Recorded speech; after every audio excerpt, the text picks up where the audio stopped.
Fala aí pessoal do Universo GRC, sejam muito bem-vindos a mais um vídeo. Estamos aqui com um cenário um pouquinho novo, bem provável vamos ter mais vídeos aqui, já que aqui é onde eu fico quando eu estou na faculdade. Aqui é o Estevão do futuro e estou passando para avisar que esse planejamento forageiro pode ter parte 2 só se esse vídeo aqui bater 10 likes, então corre lá, compartilha com aquele seu amigo que vai gostar desse vídeo também e seguimos com o vídeo. Estamos aí chegando na entrada do inverno, hoje eu estou gravando o vídeo aqui, é dia 17/6, então já entramos no inverno, já tá, alguns pássaros já devem estar nascendo, outros ainda a área se implantaram. E fica aquela dúvida, né? Pô, será que você olha pro silo, será que o silo vai dar que chega? Eu acabei de colher. Você olha pro pasto, pô, não tem pasto, época de vazio forageiro. Às vezes até pode perder uma noite de sono pensando, cara, o que eu vou fazer se eu não tiver comida para minhas vacas? E se eu te disser que existe uma ferramenta que é recomendada até pela Embrapa e é usada para fazer esse plano, para saber o quanto você precisa e como você vai produzir.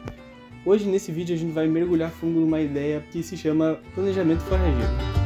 Mas eu não estou só falando de plantar qualquer pasto, plantar capim. A gente está falando de uma ferramenta extremamente importante aí, que vai te ajudar muito a melhor tomada de decisão, a não perder mais essas noites de sono e como lidar com o vazio forageiro, que é o que a gente tá passando agora. Quem aí que talvez não esteja, putz, cara, minha grama não tá crescendo porque tá frio e meu pasto ainda não cresceu o suficiente para eu colocar minhas vacas em cima, eu tenho que tratar só no curso. Eu te dissesse que tem uma solução para isso e você vai aprender nesse vídeo. Com certeza que alguma coisa daqui você vai conseguir implementar na sua propriedade se você tiver área suficiente, é claro. Bom, então planejar não é só, pô, vou plantar aqui, deu pra bola aí, tchau, né? Eu sei o que eu vou plantar, pô, todo ano eu sei o que eu vou plantar. Eu sei desde a época do meu pai lá. Inverno, aveias e vem verão, sorgo, milheto, altura de pastejo é essa, sai com aquela, ou sai quando rapar o pasto. E também no verão aqui nós temos as perines, culturas perinas aqui, curumim, tifton, enfim. Mas se eu te dissesse que não basta só isso. E também vou te dizer que tem um dado da Embrapa que diz que fazendas que usam o planejamento forageiro aumentaram em até 40% a rentabilidade por animal. Por onde a gente começa com essa estratégia? Primeiro a gente tem que saber o quanto que nossas vacas precisam comer. Então uma vaca come aí cerca de 3 a 4% do peso vivo dela em matéria seca no dia. Tudo vai depender aí do nível de produção das vacas, o uso de BST, somatotropina também influencia nisso aí, já que ele acelera o metabolismo, então a vaca precisa consumir mais para produzir leite. Mas vamos usar aqui uma média de 3, né? Uma média de uma propriedade Jersey, 52 vacas de 450 kg. 3% do peso vivo dela corresponde a mais ou menos 728 kg de matéria seca por dia que ela consome. Então aqui a gente já tem o que minhas vacas precisam para consumir. E se você quiser pode incrementar também nesse cálculo as novilhas. Nós também utilizamos aí de 2 a 3% do peso vivo delas em matéria seca, né? Então vamos supor que as novilhas, temos 40 novilhas aqui pesando 250 quilos e elas consomem então 7,5 kg de matéria seca por dia. Ótimo, agora tendo esses valores, se a gente somar, a gente tem a soma de 1.028 kg de matéria seca por dia. Então se a gente multiplicar por 365 dias, a gente vai ter a matéria seca no ano. 375 mil quilos de matéria seca no ano, 375 toneladas de matéria seca. Como você vai fazer isso agora é o que vai entrar no nosso planejamento forageiro. O próximo passo é como a gente vai fornecer todos esses quilos de matéria seca. Se a produção é a base de pasto, a gente precisa ter em mente que o principal tem que vir do pasto. E o que o pasto não conseguir fornecer é que a gente vai suplementar no coxo. E aí depois a gente vai conseguir saber se vai faltar ou não vai faltar comida. E bom, vou parar aqui um pouquinho para falar da nossa planilha. Eu tenho uma planilha de controle financeiro que eu estou trabalhando nela, já está disponível no Hotmart, que a gente pode ali calcular o valor por litro de leite, o custo por litro de leite, por apenas R$ 24,90. Um precinho bem camarada e você tem um relatório final de quanto você teve de média no ano do preço de leite, do custo e tudo mais, também com gráficos aí para auxiliar na tomada de decisão. Por enquanto ela tem só essa parte financeira, né? Parte de receita, despesas e também despesas pessoais, né? Tudo mostrando o quanto você gasta em litros de leite, porcentagem de litro de leite e tudo mais. Mas ela está evoluindo já, eu já estou trabalhando em uma outra que a gente vai ter esse planejamento forageiro, vamos ter o planejamento de comida, vamos ter gastos, viabilidade econômica e também um dado muito importante que é a evolução do rebanho. Se você quer saber mais, também já me segue lá no perfil Estevam Cristo no Instagram, que lá eu posto mais sobre planilhas, e também no canal lá Tambo Cristo Jersey, que eu posto mais um pouco da rotina do dia a dia lá no Tambo, quando eu estou em casa nos finais de semana. Então, agora que a gente já sabe o quanto que a gente vai produzir, a gente precisa pensar em como a gente vai produzir isso. E não adianta a gente apostar as fichas todas em uma cultura só. A gente precisa dar uma escalonada. É como se fosse um investimento. Vai um pouco em renda fixa, um pouco em renda variável, fundos e entre outros aí, né? Criptomoeda. Então vamos para a próxima. A pergunta de $1 milhão. Como saber o quanto meu pasto vai produzir de matéria seca? Bom, você pode usar aí a Emater já definiu uma régua de pastagens aí que você vai poder saber pela altura quanto de matéria seca cada pasto produz aí, né, em condições médias. Então é um bom resultado assim para você usar como base, né? Só que aí você vai ter que medir aí o seu pasto, se ele está realmente crescendo, quanto de matéria seca ele está produzindo. O segundo jeito, que é o melhor, mais exato assim, mas nem mesmo assim não tão exato, é o uso do quadrado. Esse é o melhor material para você, melhor método para você estimar ali a quantidade de matéria seca que vai produzir o seu pasto. O que você vai fazer? Você vai pegar um quadrado, pode ser de PVC, pode ser de madeira, pode ser com ferro soldado, de 1 metro por 1 metro, ou pode ser meio metro por meio metro também. Depois você vai ter que multiplicar por 2, né? Então basicamente você vai fazer o quê? Você vai pegar, vai jogar esse quadrado aonde é uma área média aí do seu piquete, não vai ser a mais bonita, também não vai ser a mais baixinha, né? É uma área média. Aí você vai cortar todo o pasto que tiver dentro desse quadrado e vai deixar lá um valor residual, que é até onde a vaca não consegue comer, né? Tu não vai cortar até o chão, pelo amor de Deus. E aí deixando mais ou menos a altura ali de uns 10 centímetros, que é ali a altura do casco da vaca, que é ali pra baixo ela não come mais, você vai deixar isso lá e com o que sobrar você vai procurar ali, pesquisa no YouTube, não vou me ater muito a isso porque senão o vídeo vai ficar muito longo.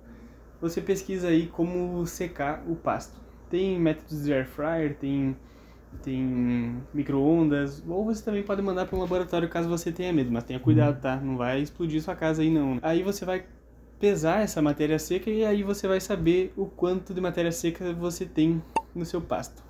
E como você sabe o quanto que ele vai acumular? Basicamente, depois que você tirar as vacas, você vai cortar cortar e vai pesar. Depois, o dia que suas vacas voltarem naquele mesmo piquete, antes delas irem comer, você vai jogar ele de novo, vai cortar e vai pesar também. Fazendo uma regra de 3 aqui, quer dizer, fazendo uma regra de 3 não. Pegando essa diferença, você pega o valor inicial, o valor final, menos o valor inicial, divide ele aí pela quantidade de dias que esse piquete ficou em descanso, você vai ter a quantidade de matéria seca produzida nesse período, né? Isso aí pode mais ou menos se espelhar aí aos seus outros piquetes, caso eles estejam na mesma área próxima aí, seja a mesma variedade. Caso for outra variedade, outros piquetes, o processo é o mesmo, né? Então você vai ter a estimativa aí de matéria seca produzida por hectare. Então, basicamente, é assim que você vai estimar, só que você tem que tomar um pouco de cuidado nisso, por causa que nem todos os dias vão ser iguais, né? Então talvez você pegou uma semana muito ruim, seu pasto cresceu pouco, então você vai ter uma produção de matéria seca baixa.